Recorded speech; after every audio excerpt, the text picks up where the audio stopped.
Chin up. Okay.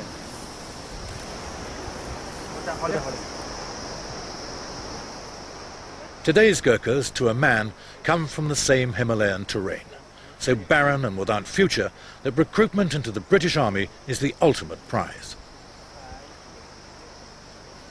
So fierce is the competition that candidates have to submit to the indignity of being branded like cattle, albeit with indelible ink. This is to prevent the unsuccessful leapfrogging to the next recruitment outpost and applying again under a totally different name. Major Gordon Corrigan explains the qualities they're looking for. I suppose what we're looking for is physical and mental robustness, flexibility, intelligence, loyalty. It's actually quite easy to find those qualities amongst the Gurkhas because their own society is hierarchical. It's a society where respect is automatically given to elders, to parents. Gurkha children do what their father tells them to do. Sadly, in our society, we've stopped doing that a long time ago. Next. It's a society where you are thrown back very much on yourself. There is no welfare state. Natural disaster is ever present. Earthquake, landslide, hailstorms, flooding, fire. Nobody is there to bail you out. You're thrown back on your own resources. And this produces a tough society. It produces a fatalistic society. Fatalism, if you're an infantry soldier, is a good thing to have because it means you don't worry too much about being shot. You are going to be shot or you aren't. And it is better to be shot gloriously and have your name live on down the generations than it is to stay at home or to run away. Go! For almost 100 years, the Gurkhas never fought outside India. But the 20th century was to bring two world conflicts. In the first, a plea from General Sir Ian Hamilton for them to help out at Gallipoli. I am very anxious, if possible, to get the scrubby hillsides on the southwest faces of the plateau are just the sort of terrain where these little fellows are at their brilliant best. Each little Gurkha might be worth his full weight in gold at Gallipoli. Chest number 452. Gallipoli 1915 was a blood-chilling disaster. Thousands of Allied troops died, and senior heads rolled, including that of Hamilton himself. In a bitter disclaimer, he had praise for only one body of soldiers.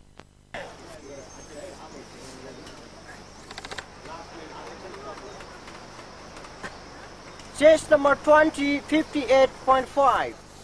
Selection tests for candidate Gurkhas have hardly changed down the years. Even here, back in 1928, supply outweighed demand.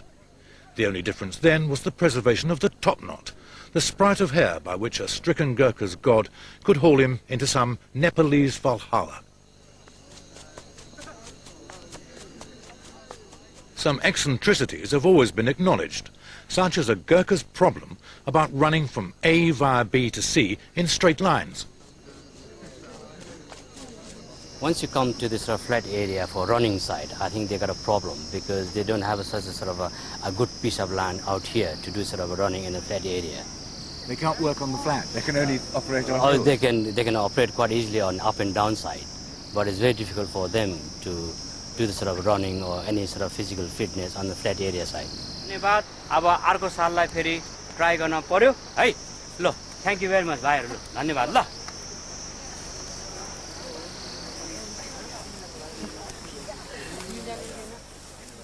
It's a dispiriting moment for the unsuccessful. Just 6 are going through to the next processing stage, but for the losers it's backed. From their forays into the hills, the Gurkha recruiting officers have selected the 700 candidates for further examination. They come to Pokhara. It's not exactly twinned with Las Vegas, yet for most of them it's already the thrill of a lifetime. It's the first high street they've seen. Then suddenly the gates of a new planet open up before them. This is the Gurkhas' recruiting depot. Order from chaos.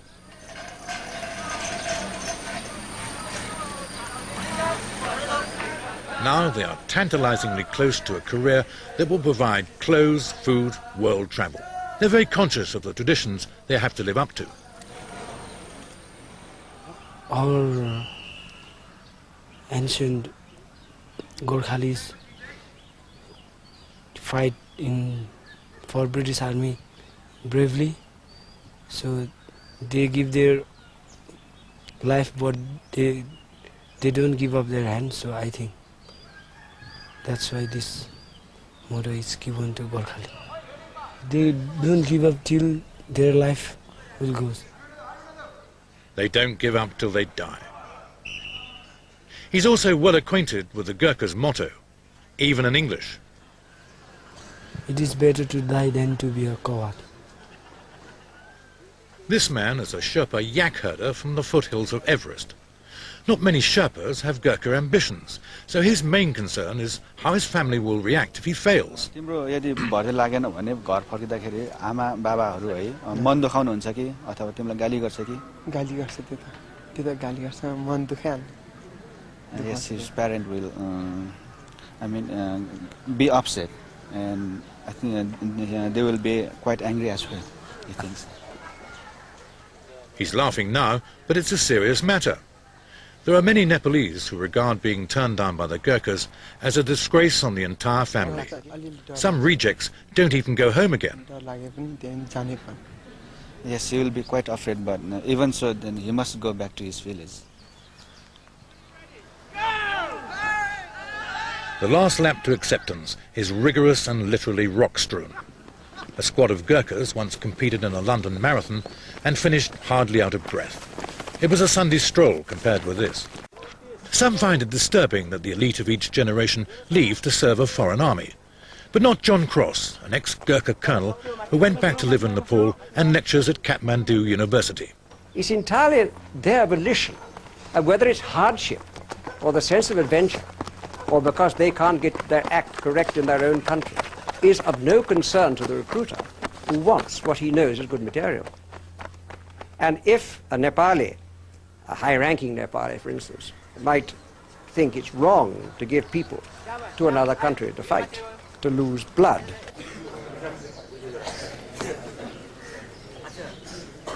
The 700 candidates have been whittled down to 400 and attention is palpable.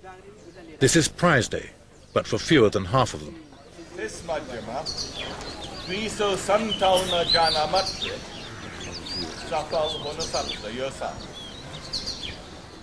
The final selection process is conducted outside the Gurkha's compound. This is to thwart any remonstrance by rejects who feel they've been unfairly treated.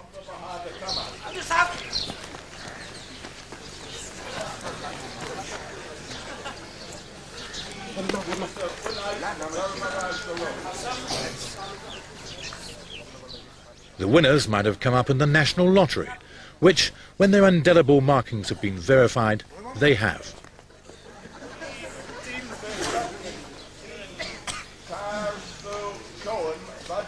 They can't wait to get in.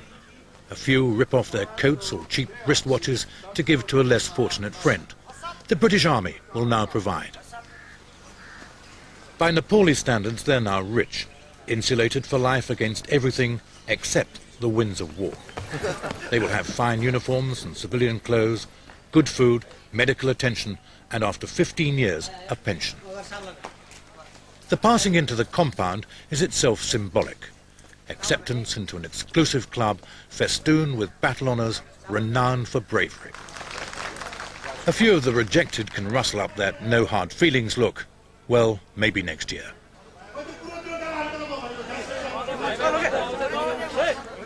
Inside there is frantic, in some cases perplexing activity. Writing farewell notes to the relatives they won't see for at least 3 years. They don't spring from an acquisitive society, but if they believed in Christmas, this would be Christmas Day. Off come the battered thongs to be replaced by kit that for many will be the first words of English they'll ever speak. Shoes Highlander, hey? Shoes Highlander. Shoes Highlander. SPT red. SPT green. Vest, PT, green. It can now be a puzzling world. There is, for example, the ultimate challenge of new technology, the shoelace.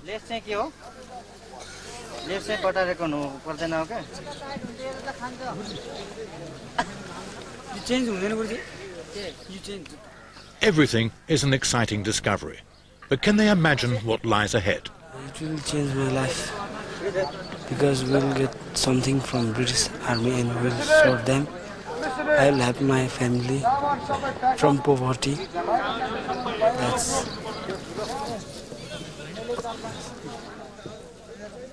What does he expect England to be like?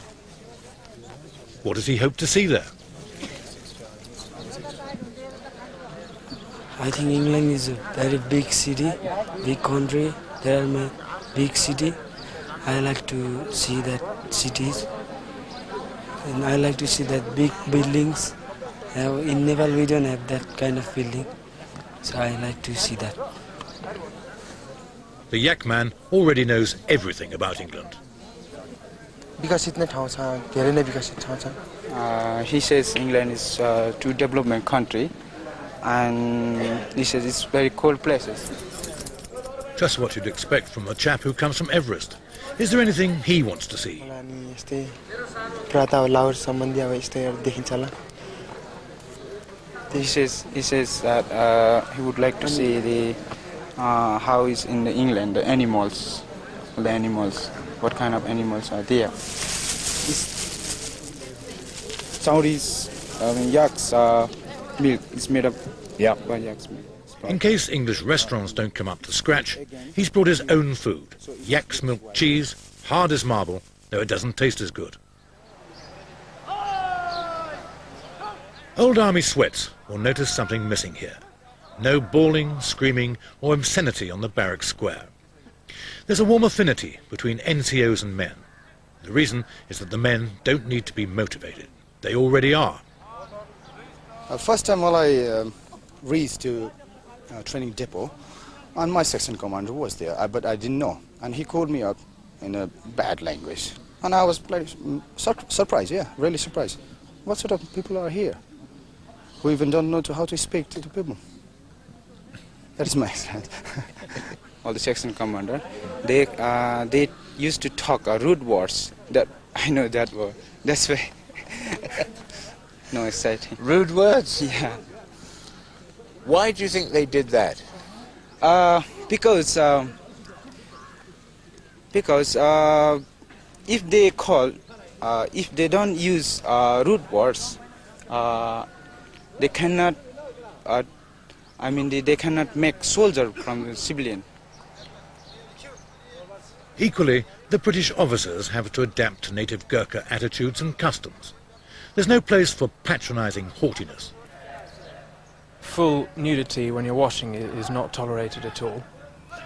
The boys, in fact, probably wash all the time with their swimming trunks on. You never point at anyone at any time. If you're pointing, you have to use your thumb. Or if you're pointing, someone asks you where something is, you'll see a lot of the Gurkhas pointing with their chin. Depending on how close or far away that is, if they're far away, they'll make a big gesture with their chin, and if they're close, they'll just jerk their head in their direction. There are other ones. You would never ever touch any of your soldiers' necks or shoulders, because they believe that in Nepalese tradition, if you touch someone else's neck or shoulders, then you'll make them be ill. They'd probably get a goiter or something growing on their neck. If you do inadvertently touch someone's neck, or have to for a reason, to get rid of the evil spirit that you've put into them, you have to blow on your fingers. Just a quick blow on your fingers afterwards.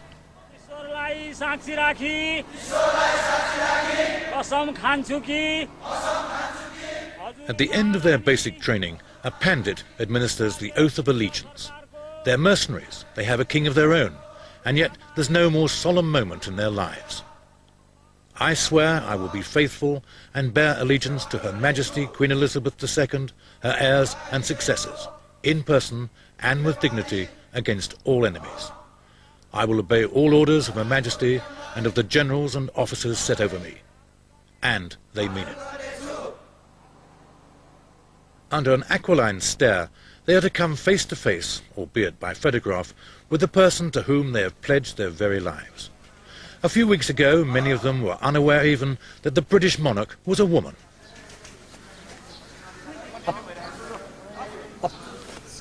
Up. They touched the Union flag in endorsement of their oath. Who knows what history has in store for them?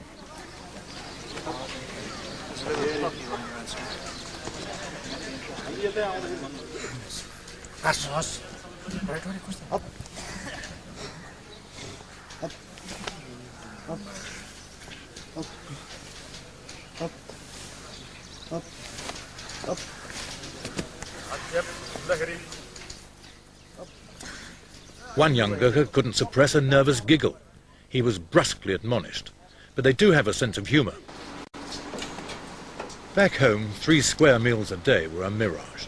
Now, this is the Savoy without the bill.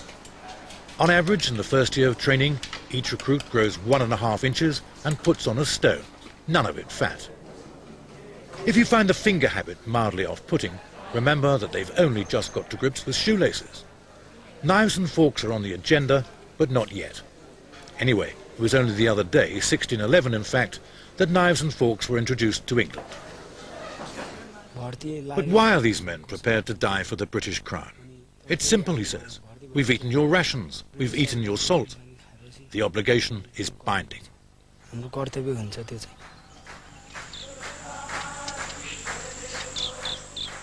Obviously, there are times in a soldier's life when room service is not available. For example, the Burma jungle in 1944, when the Japanese were being extremely tiresome. So for a while it was grilled beetles garnished with imagination. Their colonel-in-chief has suffered similar indigestion. I've never forgotten one visit in Hong Kong. I think they were on an exercise in one of the sort of junglier parts of Hong Kong, where I was then invited to come and have lunch with them, I think, in the jungle. And I then found myself being given snake, which actually was one of the more disgusting things I think I've ever eaten.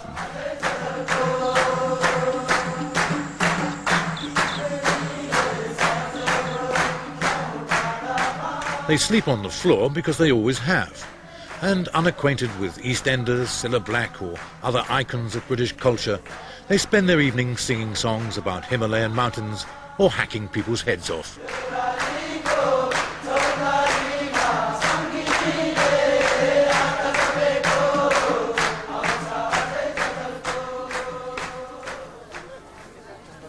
Local parents, others if they can afford the journey, drop into Pokhara for the farewells. There are also some enterprising young ladies.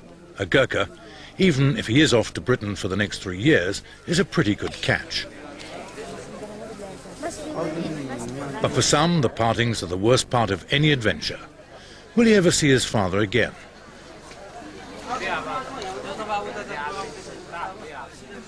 Almost certainly, which is more than can be said for some of the rejected candidates down the year.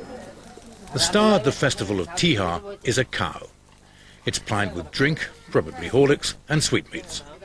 The cow is sacred here, based on the theory that it's the provider of almost everything, from milk when it's living to leather when it's dead. The god Krishna declared the cow his favourite animal 1,000 years ago, which was fortunate. Without the cow, the Gurkhas would have never become soldiers of international renown. 150 years later, no such taboo was to deflect the young Gurkhas from the obvious venue for their first public meal in Britain. Burger, beef, one. These Gurkhas were serving with the British in India in 1857.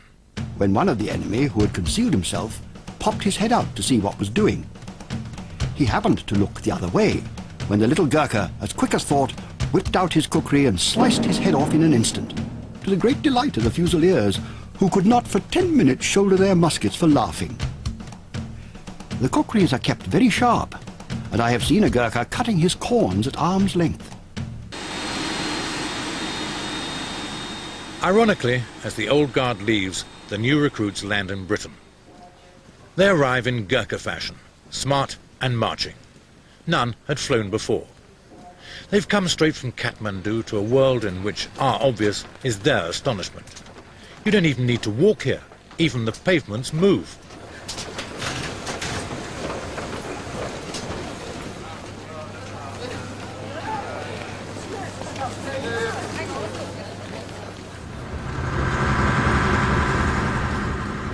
From Gatwick Airport, they shut their eyes around the M25, always a sensible precaution, to their new home near Aldershot. What's going through their minds? Well, I think it's probably a mixture, partly of delight that of the 57,000 applicants, they've been one of the only 153 that have been selected. And probably also a certain amount of amazement. In Nepal, they often talk of England or Balayat as the place where the gods live. They're now discovering that God lives in a rather cold, very wet environment, and that may be slightly puzzling. Well, it's warm and dry in the Queen Elizabeth Barracks, Church Crookham, but there are some culture shocks. For most, it's their first night in a bed with springs and a mattress. Next day, there's the tricky introduction to the knife and fork. But as with their predecessors, the menu confronts no theological misgivings. Back home, they'd be eating rice and lentils, but the traditional English breakfast presents no problem. But for the new recruits, there is yet more to assimilate, not least the mystery of the urban traffic light.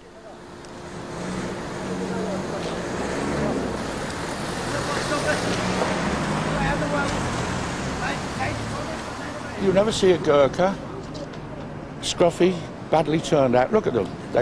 And this is a day off, they're mufti, and they're always immaculate. They're a credit to their unit and to the British Army, mind you. Unfortunately, getting money out of a wall requires some coaching. One of their number once entrusted his PIN number to a total stranger, then asked for assistance.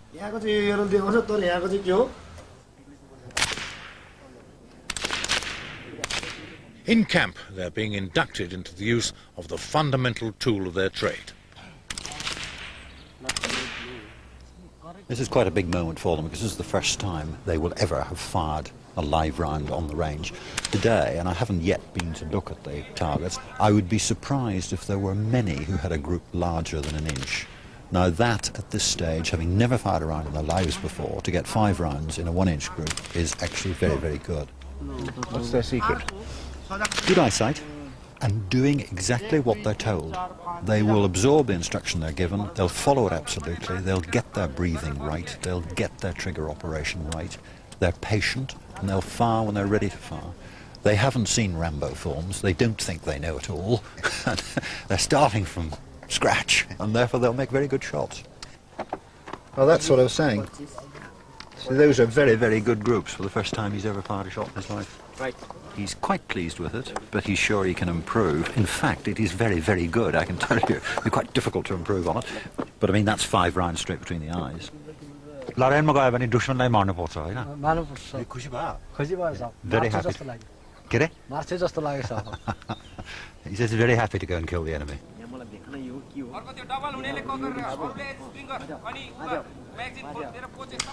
Again, here in Britain, the friendliness between Gurkha officers and men is immediately apparent. One has to remember that a Gurkha unit, in a sense, is a company of equals. I command my men not because I'm a major, but because I have got more experience than they have, I have done more courses, I've been in the army longer, they respect me and they obey my orders, but we are a company of equals, and it would never occur to a Gurkha rifleman that there would be any social distinction between the two. If I go to Nepal, I will stay in a soldier's house. If a soldier brings his wife to England for a holiday, quite often she will come and stay in my quarter. And we have had situations in my married quarter where I've had a brigadier, a corporal and a rifleman all staying there at the same time, all with their wives.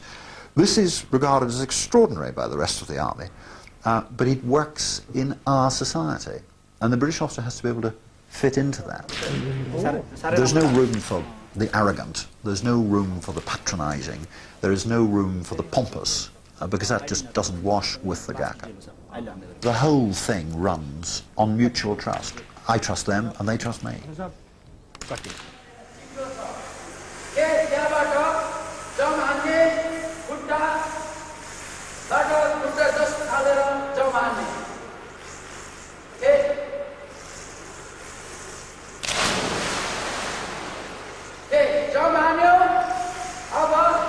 we've got a high proportion of chaps who will have a go at anything and will claim to swim.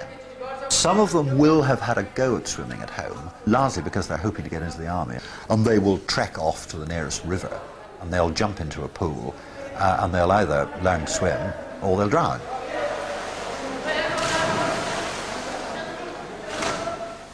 Fortunately, most of them appear to learn to swim, although it's very much doggy paddle. Again, it's easy to teach a Gurkha. I keep saying it's easy to teach Gurkha things, and it is, because he wants to. He's intelligent and he wants to learn. He also has great faith in the system.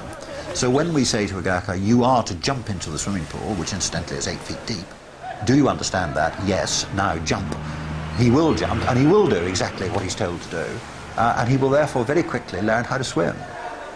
And if he sinks to the bottom, we will fish him out and he'll do it again. And within a day or two, they'll all be swimming quite reasonably.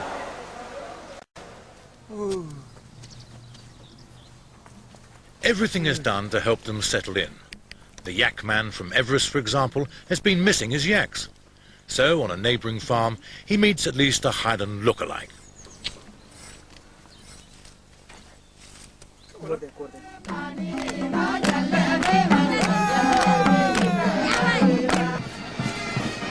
They have the most remarkable, I think, approach to life. I mean, they're the loyalest people in the world, apart from anything else. And I suppose from the point of view of a military existence, so many of them are ready-made for it, because they come from martial clans in Nepal.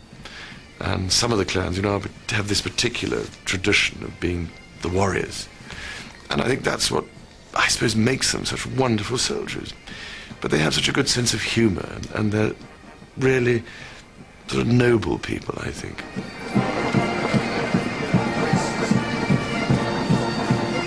I just think they're remarkable people. I'm very fond of them. Many have tried to enshrine the Gurkha character. Here are the words of Sir Rolf Turner, a former Gurkha officer. Once more I hear the laughter with which you greeted every hardship. Uncomplaining, you endure hunger and thirst and wounds. And at the last, your unwavering lines disappear into the smoke and wrath of battle. Bravest of the brave, most generous of the generous.